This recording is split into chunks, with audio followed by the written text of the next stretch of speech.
പ്രിയമുള്ളവരെ, ആഗോള കത്തോലിക്ക സഭയുടെ തലവനും നമ്മുടെ പരിശുദ്ധ പിതാവുമായ ഫ്രാൻസിസ് മാർപ്പാപ്പ ആരോഗ്യപരമായ കാരണങ്ങളാൽ ആശുപത്രിയിലാണ് എന്ന കാര്യം നമുക്കെല്ലാവർക്കും അറിയാം.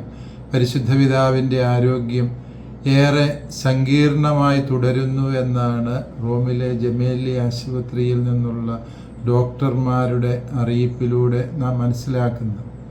ഈ അവസരത്തിൽ നമ്മുടെ പരിശുദ്ധ പിതാവിന് വേണ്ടി നമുക്കെല്ലാവർക്കും തീക്ഷ്ണമായി പ്രാർത്ഥിക്കാം. പരിശുദ്ധ പിതാവ് ഈ കാലഘട്ടത്തിൽ ദൈവം സഭയ്ക്ക് നൽകിയ ഏറ്റവും വലിയ അനുഗ്രഹവും ഏറ്റവും അനുയോജ്യനായ ഇടയനുമാണ് എന്ന് നാം എല്ലാവരും അനുഭവിച്ചറിഞ്ഞ നാളുകളായിരുന്നു.